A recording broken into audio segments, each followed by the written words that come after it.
What's the significance of an inverted pentagram? Well, that's a five-pointed star where 2 points are up and 1 point is down. And that's for the last several hundred years, it's kind of a universally recognized symbol of black magic and Satanism. It's on the cover of the Satanic Bible. It's used by almost all satanic groups, and it basically symbolizes the drawing down of the kingdom of Satan, the manifestation on the earth. Does an inverted pentagram have any other significance? Well, in terms of the polarities of male and female, the inverted pentagram emphasizes the male, and then the lower point symbolizes the dangling male organ. On the other hand, when you have an upright pentagram, that symbolizes the goddess, the female, because you've got the opening there. How do you know that? Well, it's something that's taught to virtually everybody who's in witchcraft or the occult. Oh, okay. Yes, it's pretty common knowledge. Oh, thank you. Mm-hmm. Would you please tell us the story about the time you spent with a very dangerous man, and where you said that the paintings moved on the walls? Well, at one point we heard about this fellow. I can't remember how. Oh, I know, it was in a book we'd read. And he was involved with the OTO, which is a very high-level Crowleyan black magic type organization. And he was down in Chicago. We were in Milwaukee, so he was real close. So we contacted him and he invited us to come down for a seminar. And we attended the seminar, and we had never heard anything as advanced as what this guy was teaching. And so I thought I'd like to study with this guy. And he also offered to make me, at the time I was an old Roman Catholic priest, and he offered to consecrate me an old Catholic bishop. And so he said he wanted me to come down for a few weekends, like once or twice a month or so, to so I could study with him. And so we began that thing, and I'll never forget that first night. It was like a Saturday night or something, and his whole apartment, he had this big apartment over Lake Michigan, and like 35, 40 stories up, and he had all these weird-looking plants up against the window. None of them looked like anything I'd ever seen before. They all looked like they were from Mars or something, And he had all these strange paintings on the wall. It looked like sort of primitive Aboriginal art done by someone with a dirty mind. Strange swirls and everything. I asked him, he says, well, they were his Trans-Yugothian icons. Like in the Orthodox Church, you have these icons that are believed to be windows to heaven. Well, he said these paintings were windows into other dimensions. So anyhow, he had me, after doing some rituals and drinking several glasses of wild turkey whiskey, which he said was necessary to raise the energy levels. We both went. He was really into whiskey and stuff. And he also is the fellow who taught me about voodoo and initiated me into voodoo. he had me sleep on a futon out in the living room, kind of about maybe 5 or 6 feet from these weird plants in this window, and he, of course, went and slept in his bedroom. And as I lay there, trying to get to sleep, and you keep hearing these strange rustling sounds in the room, and he had no pets. And I'd like turn on the light, and the paintings would have moved, or the plants would have moved. They had all these weird images, like the Addams Family TV show. They had these plants that eat people and everything. Did the pots move or just the plants? The plants would move around, and he told me earlier, and this really made me feel it. He says, well, part of the reason the plants look so good is that he always ejaculated into the plant water first, so he was watering them with his own semen. Oh. So anyhow, this guy was, and he, of course, he had a rosary in his pocket. He was always saying the rosary. He was an ordained deacon in the Episcopal Church. Wow. In addition to being an old Catholic archbishop. So anyway, I just was terrified. It was one of the scariest nights of my life, because every time I'd turn on the light, the painting would be here and it would be here, and one painting would be here and one painting would be there. And they like almost glowed in the dark. But they painted on the wall or hung on the wall? No, they were like canvases hung on the wall. Huh. But they were these wild, primitive-looking things, and several of them had eyes, and the eyes just seemed to glow, And I don't think I slept more than about a half an hour. In fact, the next time I went down there, my wife Sharon had made me this one chasuble that was like this white vestment, like like you used to see, and still do see Catholic priests wear, but a huge red ankh on it, which is a good symbol supposedly in the occult. I said, I'm taking that thing next time. I'm sleeping under it. Because I was just scared to death. And every now and then I'd take a friend down with me. And this guy also happened to be a homosexual. And so he never wanted women, he only wanted men to come down. And he was always sort of, like looking at us in kind of a predatory way. And just a very, very strange individual. But yet a very brilliant individual, but probably the most evil person I've ever known. Wow, so can you make any comment about people who are super highly intelligent? Because sometimes people think when someone's super highly intelligent that they have to be good. Well, that doesn't necessarily follow, because everyone is born with a fallen nature, that we have a tendency in us towards sin. And just because you're brilliant doesn't mean you're moral. A lot of the people who were involved in the Nazi regime were very brilliant. Look at this Michael Aquino, he's very brilliant. He can get a PhD and, whatever, and be in the position he was in and not be a really intelligent guy. So that's a fallacy. There's some very, very holy, brilliant people, but there's also some very evil, brilliant people. And unfortunately, when evil blends, to quote Sherlock Holmes, when evil blends with intelligence, when the criminal mind comes in with great intelligence, and you have a truly appalling situation. And could you make a similar comment about anyone who's like really well dressed, has a lot of money, acts like a really nice person? Well, yeah, again, contrary to popular belief, most of the really dangerous Satanists wear, real expensive suits and beautiful haircuts, and they're like the movers and shakers in any given city. I just can speak to Chicago, but I know some of the most powerful names in the city of Chicago, at least when I was doing this stuff back in the 70s and early 80s, were Satanists. And, and yet they were like, they looked very well dressed, and they were thought of as being pillars of the community. So you can't, that's why, again, Yeshua said, don't judge by appearances, judge righteous judgment. And he also said, beware of wolves that are in sheep's clothing. Because obviously a wolf in sheep's clothing looks sweet and nice. They look like a sheep, Right. What's the significance of Aleister Crowley? Well, I mentioned him on and off, and he's probably one of the most, if not the most influential ceremonial magician of the 20th century. And he was born in 1875, and he died in 1947. And basically he was a genius, another example of sort of the evil genius, He went to Oxford, and he was raised by a very, oddly enough, Aleister Crowley is like the nightmare version of the preacher's kid, because he was raised by a very strict Plymouth Brethren family. In fact, his mother, I think, was too strict. And every time he'd misbehave, she beat him, and she started saying, when you grow up, you're going to be the great beast. Now, you know, what kind of a mother would say that to a kid, you know? So by the time he was 18, when he went to Oxford, he baptized a toad in the name of Jesus Christ and crucified it upside down.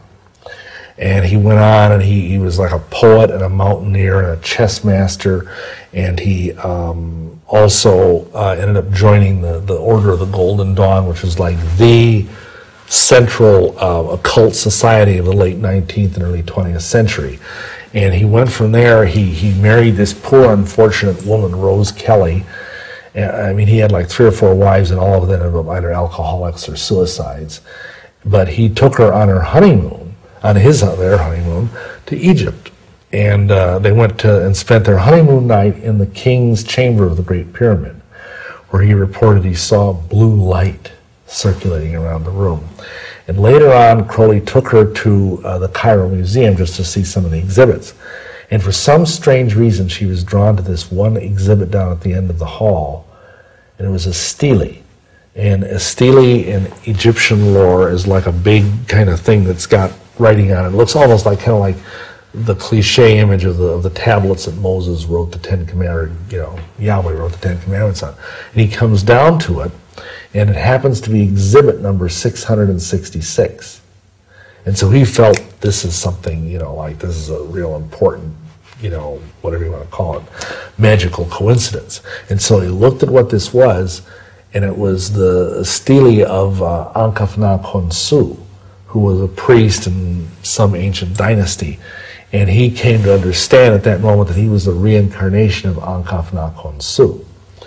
And so he went home that night, and I think over the next few nights, this is in 1904, his wife started going in a trance, and she started giving him this book, which ended up being what is called the Liber Alvel Legis, the Book of the Law. And he thought that he was the new avatar of the new aeon, just like Christ was the beginning of the Christian age, he was the beginning of the Crowleyan age, the new age. And he started a new religion, which he called Crowleyanity. This guy had no problem with self-esteem. And in fact, he used to say that the greatest experience any woman could ever have on the spiritual level would be to have sex with him. So he was a real character. And he basically founded he said the cardinal rule of his religion was, do what thou wilt shall be the whole of the law. Love is the law, love under will. And because of the emphasis on the word will, he called, another name for his religion was the religion of Thelema, which is the Greek word for will. So people who follow Crowley are called Thelemites. And essentially, he cast this huge shadow over 20th century magic. Basically, Wicca was based on a lot of his writings, and a lot of the magical work that has been done since the 1950s in America and England and even in Europe, because he ended up, for a long story, but he ended up being made the head of the OTO for the English-speaking world, the Ordo Templi Orientis, which is an occult Templar Rosicrucian society that taught sex magic. And so, he had influence in that area as well. Plus, he was a very high-level Mason. So, he had so many Masonic degrees, he used to joke, he said an elephant would creak under the weight of all the medals and garlands and aprons that I have the right to wear in terms of my Masonic achievements. And what did you think of him at the time? Well, we thought he was a very powerful and enlightened being, and we felt that he was kind of, to our century, what Yeshua was to his century. And because a lot of his stuff was very wise, and a lot of it was very hateful. It's one of those paradoxes, and as I think I mentioned earlier, I actually supposedly went into trance and had him speak through me. So we trusted him enough to let that happen. And we, like a lot of the rituals we did were out of his books. We did Gnostic masses, we did the Bornless ritual, we did some of his other rituals. In fact, every day we would do his sun salutations at morning, noon, evening, and midnight. It was like we weren't ever officially Thelemites, even though we did belong to the OTO. But we were unofficially very much into him. And what advice would you give to people now who have a curiosity about his writings? Well, even like when we were in this stuff, a lot of people would write and say, beware of what Crowley writes, because he deliberately does some things backwards just to mess with people's minds. He'll give you magical instruction, like a recipe, how to do this ritual, and he'll deliberately, and we even knew this, and so we'd go to the spirit guides, and the spirit guides would tell us supposedly what was right. But he would deliberately put booby traps in his books. And if you did one wrong thing, it would blow up in your face magically and ended up in a lunatic asylum. So, and a lot of people, let's see, that was our generation, that kind of came up in the 60s and 70s. And unfortunately, a lot of the people that are messing, because he's no more popular now than he ever was during his life. And a lot of the people who are messing around with Crowley don't understand it. They end up getting demon-possessed to their eyeballs. He ended up basically, in his life, a total failure. I mean, he spent the last 2 or 3 years of his life living in this, rented room next to a cemetery in Brighton, living on heroin and boiled eggs. I mean, he was a hopeless heroin addict for the last, third of his life. So even though he believed, he would actually deliberately get himself addicted to heroin because he thought his will, you see again, thelema, will, was strong enough to break free of the drug, but obviously it wasn't. So I would tell people this is a lot of dangerous anti-Christian, not just because it's anti-Christian, but just dangerous philosophy. Every person this man touched died horribly.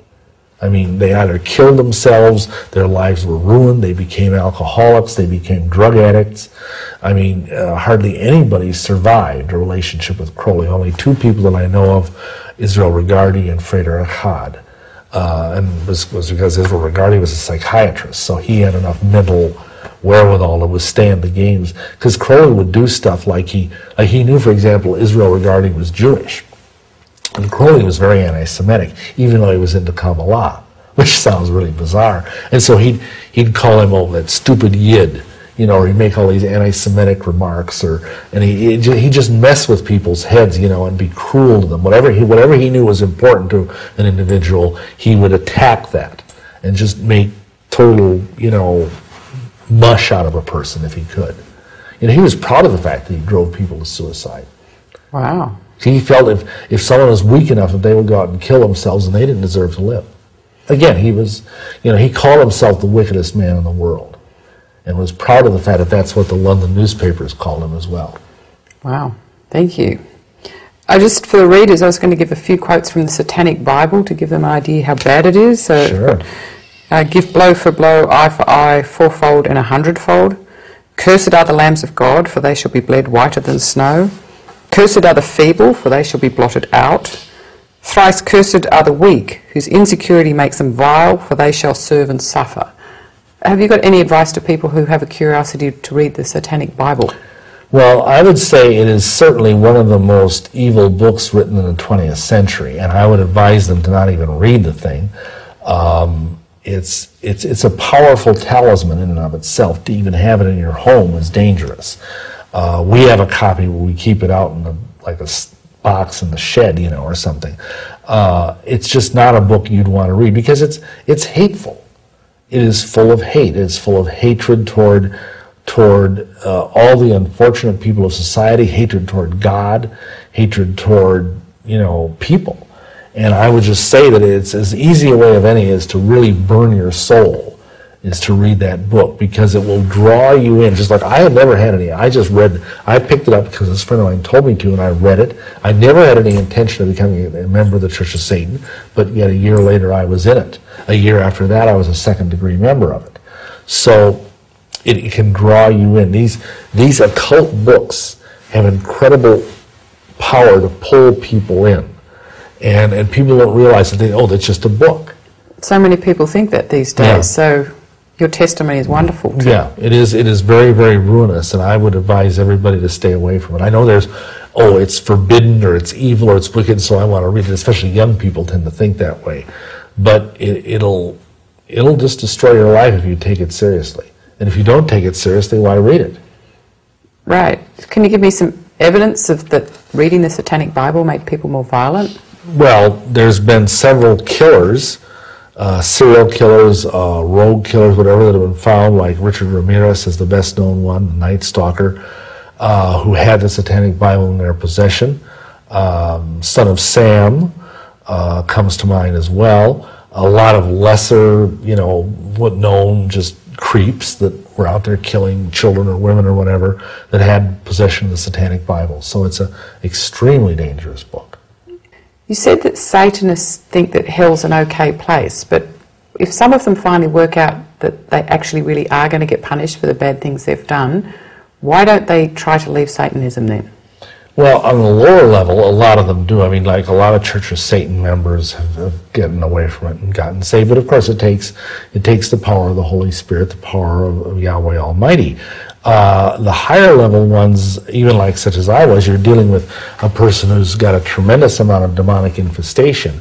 And if you start moving in the direction of getting away from Satanism, those demons can just really put a world of hurt on you.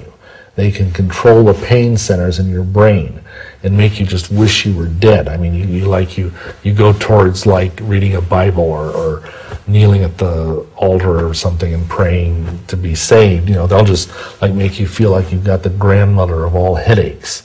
Just like stimulus response. Just like you treat an animal. And so it's only again by the grace of Yahweh and the power of the Holy Spirit that anybody can get free from these things. Even Anton LaVey's own son, Anthony, he got born again, mostly through reading our books, and now he corresponds with us all the time. It's weird to get a Christmas card from Anthony LaVey, but we do. Great. So that's a real praise report, and many, I'm not the only one. I mean, I get emails at least several times a year from former Satanists that are now joyfully serving the true and living Yahweh. Great. So if someone has sold their soul to Satan, how can they undo that agreement? Well, first of all, unless they're a Christian, their soul belonged to Satan from the moment they were born anyway. So the agreement is sort of a joke. But all they have to do is simply turn over their life to Yeshua, to Jesus Christ. And they need to get down on their knees. I'd recommend doing it with a preacher of some sort, who knows what he's doing, because to do this alone I did it alone, but it can be a little daunting because there might be some spiritual attack. And just pray and confess that you're a sinner. Pray and renounce the satanic oaths you took in your membership in the Church of Satan and say it's evil, I don't want any more to do with it, I'm sorry that I did it. And then ask Yeshua to come into your life and be the Lord of your life, the Master of your life, and ask Him to save you from your sins and from the power of the adversary. And He will. And at that moment, that contract is broken. Great. Now, that isn't to say you might not need a little, prayers for liberation after that. But in terms of your eternal destiny, that contract was broken. Okay, good. Is there any other advice you'd give to Satanists? Well, they need to repent. They need to get out of it because they're on the losing side. The scriptures have never been wrong about one single prophecy that has been in those books of the Bible. And so why would they be wrong about the last book of the Bible, the book of Revelation, where it says that all liars and fornicators and sorcerers that mock Yahweh will end up being cast in the lake of fire, along with the devil, along with his fallen angels, and you don't want to have that happen to you. That's a horrible destiny that nobody can even imagine. But it's a fit destiny for those who turn their back on Yeshua and on the true and living Yahweh. Thank you. What advice would you give to people who know someone who's a Satanist? Well, at the risk of sounding mercenary from what I suggest they buy my book, Lucifer Dethroned, because that book is my autobiography, number one. It's a survey of modern-day Satanism, number two. And number three, it has a whole large chapter in the back on how to witness, how to minister to someone who's in Satanism and get them born again. But quickly, my number one advice would be to start praying for that individual, start praying for them and binding the spirits that are giving them their occult power.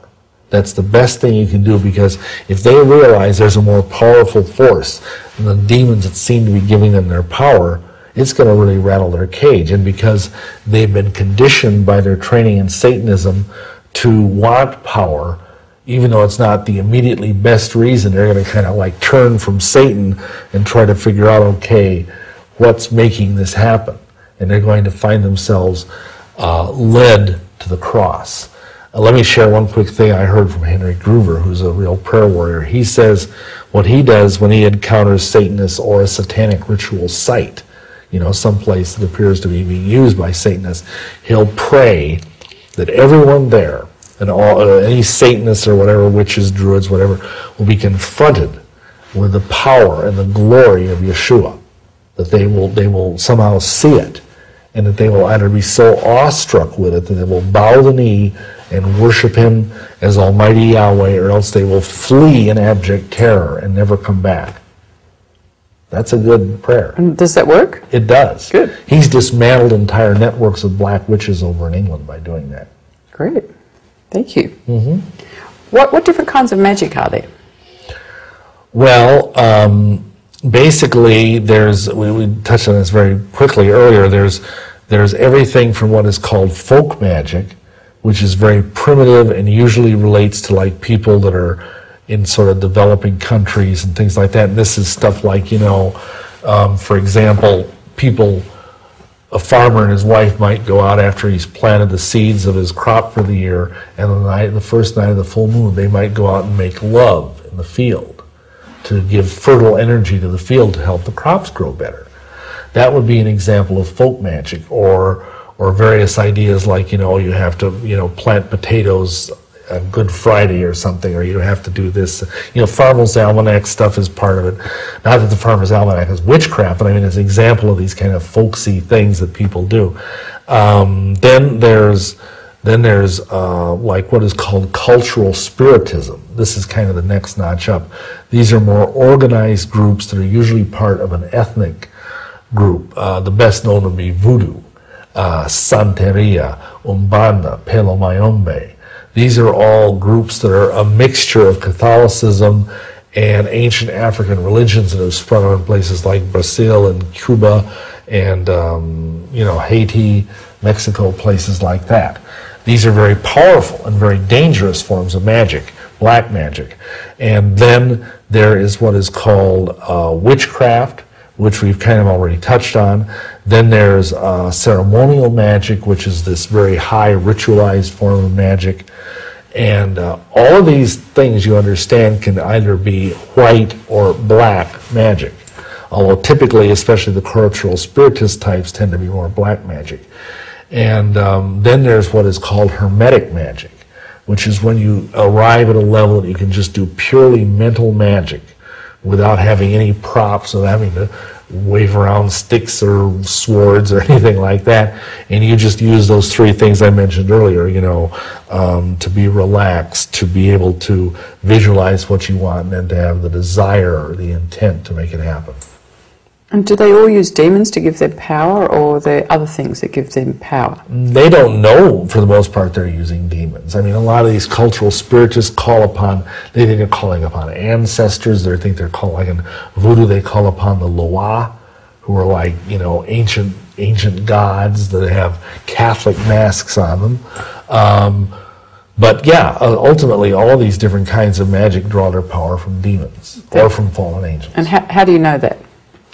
Well, again, because of the fact that in our experience, when we come against them now as Christians, if we pray and bind the evil spirits that are behind these various kinds of groups, their powers just fall apart, just like a house of cards. Okay, that would work. Thanks. So how long did you do white magic for? Well, 16 years. Okay, and how long did you do black magic for? Well, actually, you see, you could do white and black magic at the same time. Huh. So I probably did black magic from about, let me think, probably 3 or 4 years. What's the difference between white and black? Well, white magic well, I'll just make it simple. White magic is basically doing stuff for altruistic, for good reasons. It'd be things like healing someone, doing a spell to help someone get a job. Stuff that would be very similar to what you might go into a prayer meeting in a church and ask for prayer for. It's usually not of a selfish nature, and it's with good intent. A white magician never knowingly wants to hurt anyone. Black magic, as you might guess, is just the opposite. It's when your intention are at best selfish or at worst evil. And you're deliberately, at the very least, you're trying to get what you want, no matter what happens to anybody else. And then it goes downhill from there, and you get to the point that ultimately black magicians like to do evil just for the pure sake of evil. I see. Did you get any hints while you were doing magic that Christians have more power than white or black witches? I actually had very little. In fact, I really never met a true Christian while I was a witch. You know, so it was difficult for me to get that kind of a sense. The closest I think I would come would be the thing I mentioned earlier, where he tried to curse that woman who was the daughter of a Christian preacher, and all the curses bounced back. And at the time, we just didn't. I think the devil had so clouded my mind. I don't think I really got it. You know, it didn't occur to me. Well, gee, why is this measly woman able to turn aside all of these mighty curses? You know, that we threw every curse that we knew, some of the raunchiest, vilest curses in the book, and they all just bounced off like you know, styrofoam balls off the armor-plated tank. And normally, would something have stuck? Oh yeah, normally, if we weren't doing it to a Christian, those things can kill people. I mean, some of those, I mean, like for example, this fellow I mentioned earlier who was so evil and whose apartment I stayed in, I mean, he would do rituals on people that he didn't like, and they would have like, you know, within 24 hours, they'd have centipedes clawing their way out of the person's stomach. I mean, that's the kind of thing you can do in voodoo. I mean, voodoo is incredibly powerful. But we used voodoo curses against this woman and no effect. I see. From your own experience, what can you tell us about alternate universes and alternate realities? Well, that's part of some of the stuff that we were getting into with the Lovecraftian metaphysics, Transuguthian magic, and some of the stuff that this fellow was also teaching us. Part of it is called alternate, like Sirius star system magic, and that's not Sirius the star, not Sirius like being serious. And part of it is called archaeometry. And the idea is that a magician learns how to penetrate the membrane between universes. And then he goes or she goes into a new universe. Because, of course, even in physics today, they're telling us they believe there's millions of alternate universes out there. The quantum physicists talk about that. So what we do is we would penetrate the membrane between universes and go into a new universe that we would refer to as a virgin universe. And there'd be this enormous amount of magical power available because it's totally untapped. There's no life in this universe. And so you create life with the occult power you already have, okay? And then you become the god or goddess, the supreme deity of that universe. This is what we were taught. And then, if you really know what you're doing, you have the ability to take some of the power, because you think of this, I mean, think of how vast just this single universe is. How many galaxies, I mean, they say there's like billions of galaxies out there, each of one of which has billions of stars. Think of the energy that's in a universe. And you have the ability then, supposedly, as a magician, to pull this energy through the membrane back into this universe in which you live and use it for your own purposes. So that's basically one of the highest and most dangerous forms of magic. Thank you. How did demons communicate to you? Mostly through, hearing voices in your head. That was the most common way. I mean, rarely if I was doing some kind of real big evocation or something, I'd actually, conjure one up. And it's not a pretty sight. What do they look like? Well, it's almost impossible to describe because they're not of a human shape. They're like more like insect-like, and they take form from the incense and stuff that you're burning because they can't normally manifest in a physical way. So they're very ugly and they're very small, but they're very, oddly enough, they're very formidable looking. But they look kind of like sort of an insect-like thing, except more like imagine like a giant, cockroach or something, except more like a praying mantis cockroach cross. You see, it's hard to describe the indescribable. Right. I see. When you heard them or saw them, how did you know it wasn't your imagination? Well, first of all, I didn't, except quite often they would tell me things that I would have no way of knowing in the natural realm. You know, I mean, they'd give me access to information that was beyond my range of knowledge. I see. So why do most people get into black magic? Well, first of all, they don't start out that way. Usually they start out dabbling in the occult or witchcraft or white magic, and then it's a seductive thing. It's just like everybody thinks, oh, well, you know, I can smoke dope, but I won't get into the weird hard drugs like, you know, meth or heroin or cocaine. And it doesn't always work that way. I mean, some people can continue to just muck around in white magic their whole lives and, you know, fine, you know, except, of course, they're lost and on their way to hell. But most people that start out with magic, see, the power of magic is the ultimate addiction. It's more addictive than heroin, it's more addictive than cocaine, it's more addictive than anything I've ever experienced in my life. And like any other addiction, you develop a tolerance to it. In other words, the body / mind / spirit gets bored with a certain level of power, and you want more power. And after a while, you begin to reason, as I did, that the only way to get more power, at least without, of course, going to Yahweh, is to go into black magic. Or you start out, of course, just doing gray magic, you know, ethically challenged magic. And then you move further and further into black magic.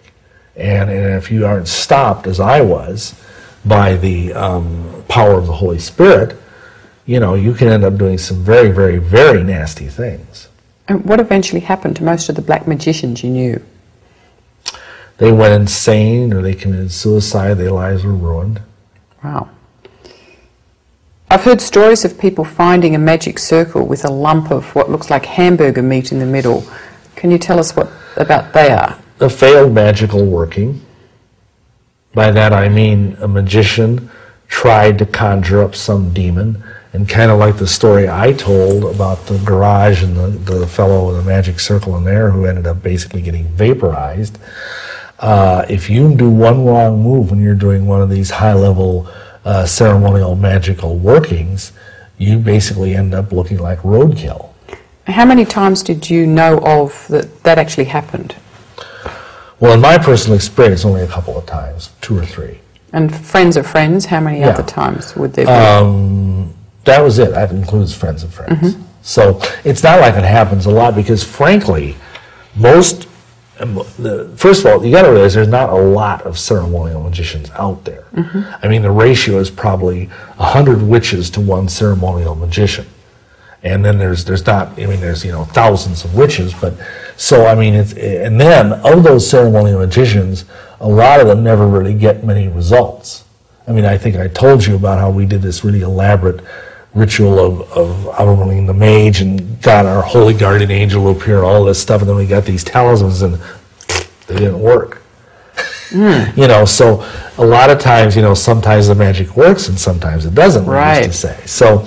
So when you factor all of that in, I mean, it probably, a good ceremonial magician will only get like 2 or 3 really powerful magical workings, you know, in a given few years. Okay, thanks. What's the tree of life?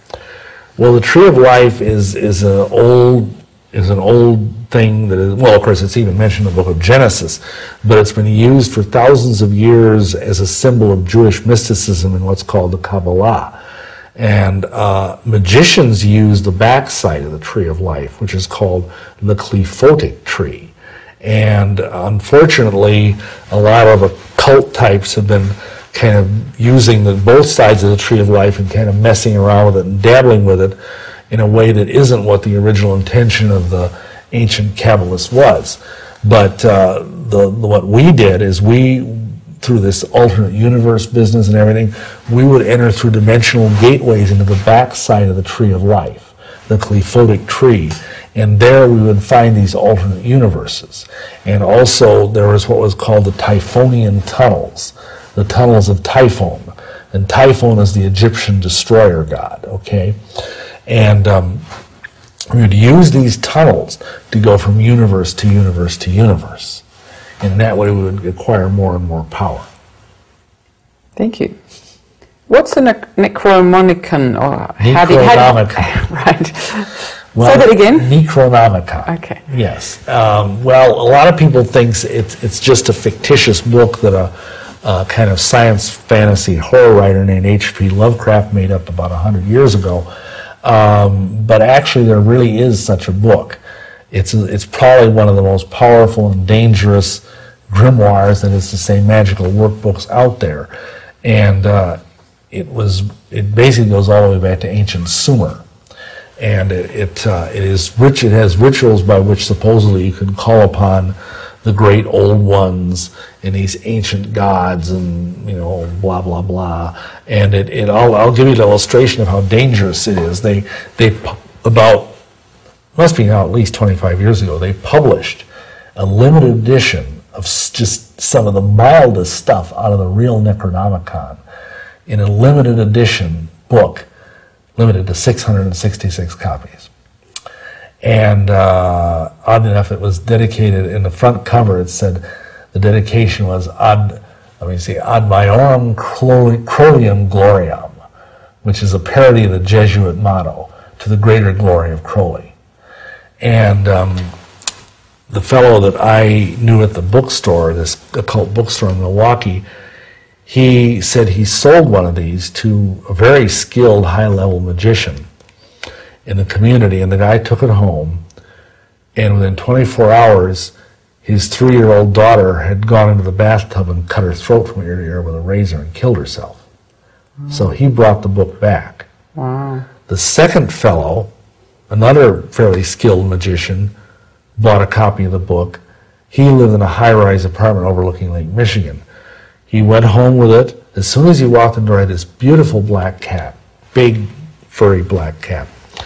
And the black cat went like this, and it started running around the room like it was demon-possessed, just like as fast as a cat could possibly go.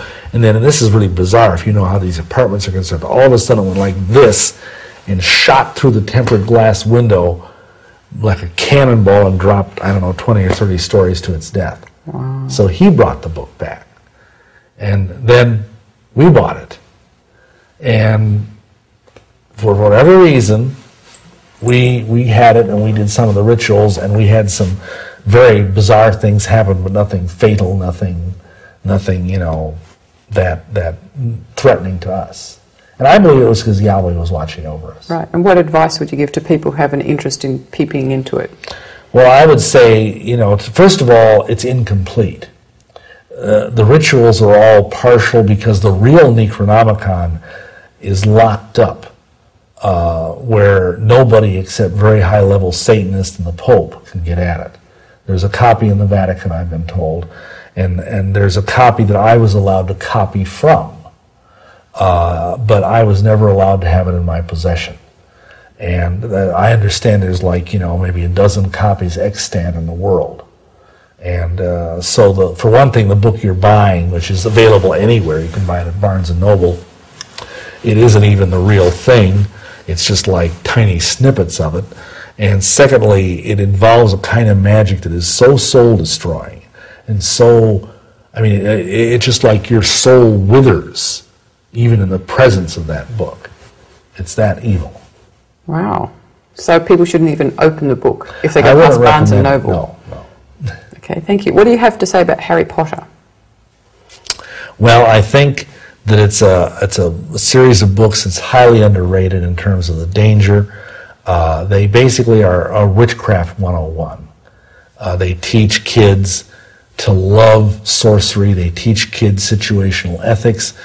Like, for example, the Pagan Federation over in England reported that when the first Harry Potter book took off over there, their phoned inquiries from young teenagers to how do I become a witch went up 1,900% in 1 year. That's a pretty spectacular increase. We have a whole video about that. It's called To Harry or Not to Harry. And basically, we think that there are very cleverly packaged things that teach kids about the occult. And they teach, this is the important thing, they teach kids that magic is an effective method of solving problems. Because that's what Harry and his friends do. They use magic to solve problems. And we've tracked more than 150, and so far I think there's now, 6 or I forget how many books are out, but we've tracked more than 150 genuine occult practices. Yeah, some things in the books are made up, like the Quidditch game and everything, but there's more than 150 occult practices in those books that are really being done right now and here by magicians. So these things, I mean, if you want your kid to be a witch, let him read Harry Potter. So could a child pick up demons from reading Harry Potter? I think it's very likely, yes. I would never let my child near one. Okay, thank you. In your experience, are ghosts real? Yes and no. I mean, I don't think there are disembodied phantoms of the formerly living waltzing around here on the earth plane. But I think there are what are called familiar spirits that are in the business of deceiving us human beings into thinking there are dead people walking around. And I think a lot of times demons are attracted to places that have had violence or blasphemy or other very serious sins done in them. Like, you know, if there's been a murder in a house, like the classic case of the Amityville horror, that kind of violence will definitely attract hordes of demon spirits because they feed off that malignant energy, that hatred. And so a person comes and lives in that house, and, you know, they're going to have all sorts of weird things happen that aren't ghosts. They're just demons trying to mess around and create evil and deceive people, because if people are deceived into believing in ghosts, then they're going to end up going to a spiritualist medium or someone, and they're going to be fed a line of totally unscriptural nonsense about the afterlife and about what the fate is of the living. They'll be told, oh, there's no hell. You know, there's just this great white light, and everybody just goes to the light. You know, like this, you know, John Edward and some of these other people that are out there that are mediums. You know, then they're going to be deceived. That's why hauntings take place, is to deceive people. I mean, even in my case, partly I got into the occult because I started reading these books by Hans Holzer about how he would go in and visit haunted houses, and he'd use a medium to crack the case and get the ghosts out of the house. Did you ever see a ghost? Well, having said all of that, obviously I'd have to say no. Okay. But I have seen manifestations that were supposed to be ghosts. Yes. I see. In other words, so you saw something someone else would call a ghost. We've done many, many haunted houses. We were Ghostbusters 10 years before the movie came out. And upon occasion we would see like white diaphanous shapes or dark shapes moving through a room, like, you know, I can describe it as like they're on roller skates, you know, with no visible means of locomotion. But see, those things are demonic. They aren't real spirits. They're trying to deceive people. See, thank you. What is a Mormon? Well, a Mormon is a nickname for a member of the Church of Jesus Christ of Latter-day Saints, which is a very large, very successful cult, basically, to be blunt. I mean, the Mormons would wince to hear that, but the church was started in 1830 by a farm boy named Joseph Smith, who was basically a con man, who let his con get the better of him. And today they're headquartered in Salt Lake City. They have 10 or 11 million members worldwide. They're a very wealthy church, and the wealthiest church per capita in the world. And basically they preach a gospel which appears to be Christian, but actually is not. Why did you join their church?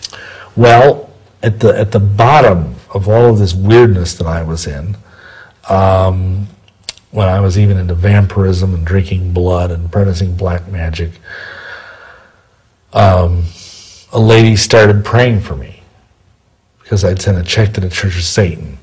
And I especially was knocked on my pins by that prayer. And everything in my life was shattered. I cried out, because you see, once Yahweh starts moving into your life, all bets are off. I mean, he could just throw the whole chess table over anytime he wants to. And sometimes you have to get your life shattered in order to really realize that you're at the bottom of the toilet, you know, circling the drain, you know. And anyway, so I cried out for a sign. And at first, Yahweh sent me these two Satanists to bring me some Christian comics that taught me how to get born, that would have taught me how to get born again, but I couldn't be bothered with reading them. So within a day or two, Mormon missionaries show up at our door. Now you see, this Grand Master Druid that I'd studied under several years earlier, about 6 years before, he had told us that if we ever got in deep spiritual trouble, that I should join the Mormon Church, because it was a church that had been founded by sorcerers, for sorcerers, for a place where you could hang out and appear to be a good, white-bread Christian, all-American person, and you could still believe virtually all the stuff that witches believe. So that's why we joined the church. Wow. And how high up did you go in that church? Well, women don't really get to be high. They just get to be mothers. But I got to be an elders quorum president, which is like right underneath a bishop. My wife and I both got temple recommends. We got to go to the temple and receive our endowments, which is like the spiritual, gold seal of Mormonism. I mean, if you're like an elite number, maybe 10 or 15% of all Mormons ever get to go to the temple. So we were pretty high up. I actually was a paid teacher of theology for the church educational system. I was very zealous in my Mormon faith. Right. And how many years were you in the Mormon church? 5 years. What do Mormons believe? Well, that's a big question, but to cut to the parts that make them not a Christian religion, first of all, they have God wrong. I mean, they believe that Heavenly Father is basically a superhuman extraterrestrial. He has a body and parts and passions, as they put it, and he lives on a planet called Kolob in the heart of the galaxy. They believe that his son, Jesus, is the spirit brother of Lucifer. He's not Almighty Yahweh made flesh. They also believe that we are not saved by grace alone, but we're saved by grace and then keeping the laws and ordinances of the gospel. They also have a lot of weird other beliefs, but those right there, and they also believe the Bible is not the inerrant word of God. They believe the only perfect book in the world is the Book of Mormon. Thank you. Why do they baptize dead people?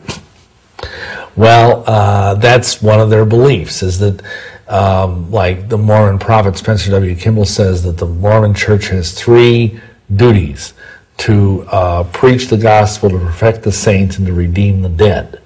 And this baptizing the dead comes under that. They believe it's their mandate from the Almighty to go out and do genealogy and find out the names of every dead dude that ever lived, all the way back to Adam. And they've already got millions of names in their genealogical database in Salt Lake City.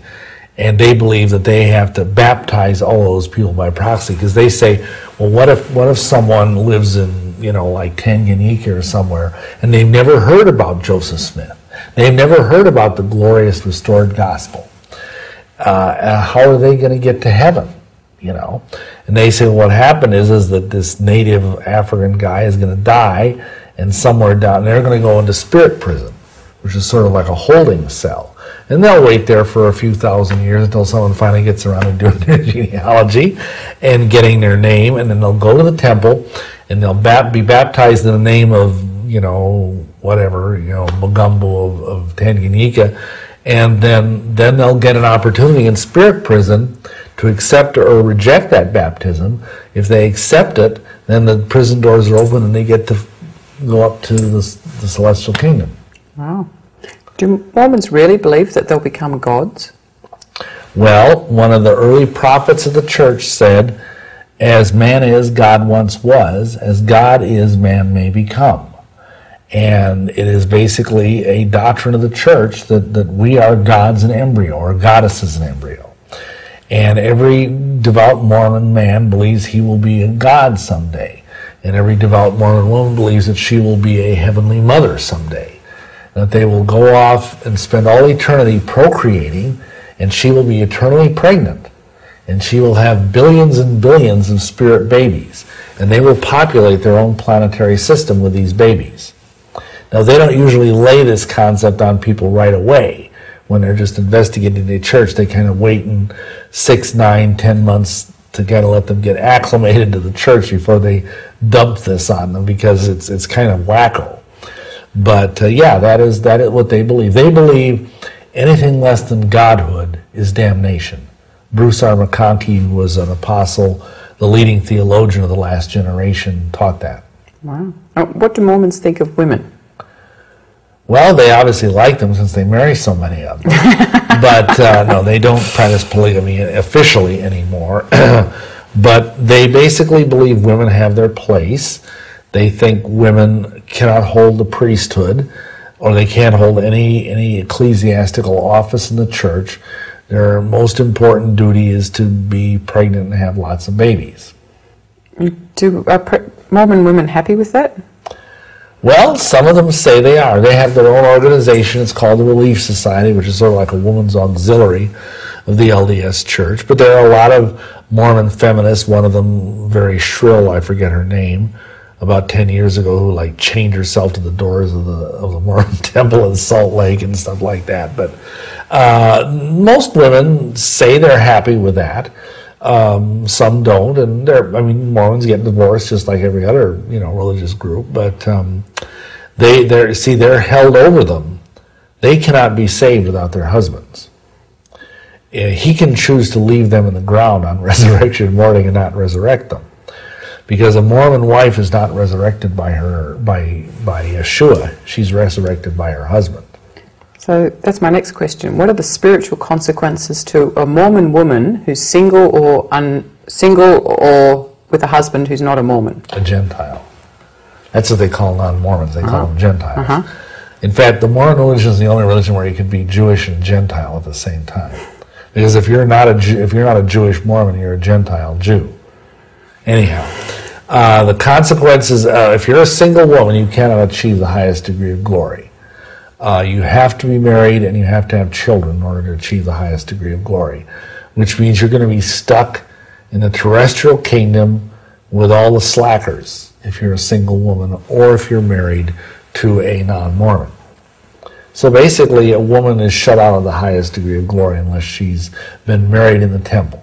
That's the goal of every Mormon who's really, sold out for their faith, is to be married and the word is to be sealed for time and all eternity in the temple. What's a celestial marriage in the Mormon? Well, that's what I'm just referring to. They believe that the Mormon prophet, originally, back in Joseph Smith day, was given the keys to unlock celestial marriage, among other things. And that what celestial marriage is, it's the idea that if you're, most people believe you're married till death do you part. That's what the standard wedding ceremony says. Well, Mormons teach that if you're married in the temple, after receiving your endowments, which are these long, elaborate initiation rituals, then if you're married in the temple by a patriarch holding the priesthood keys, given him by the prophet, then that marriage will last into eternity. And you can go on and continue that marriage and have all these spirit babies I just mentioned. So that's what they mean by celestial marriage. And without having that celestial marriage, without being married in the temple, basically you're damned in the Mormon church. And that's Bruce R. McConkie's own words. Thank you. How are you able to go up so high in the Mormon church so quickly? Doesn't that normally take years? No. The typical program, if you will. Now, mind you, we were very zealous and we worked hard and everything, but normally they tell you that from the time you're baptized, it should take about a year for you to become an elder. And once you're an elder, then you're eligible to apply for what they call a temple recommend. And that's like your key, if you will, to get into the temple. And you have to be interviewed, both you and your wife, if you're married, by both your bishop, who's like the local congregational leader, and then by your stake president, who's like kind of the equivalent of a bishop, say, in the Catholic Church. It's sort of confusing, but that's how it is. And you're asked all these pointed questions about your personal life, if you're, being faithful to your wife, if you, cuss and swear at the job site, if you have dirty magazines hidden under your bed, if you, beat your wife. I mean, any number of things can disqualify you from getting a temple recommend. But then once you get the temple recommend, then you can go to the temple and you can get your patriarchal blessing. Thank you.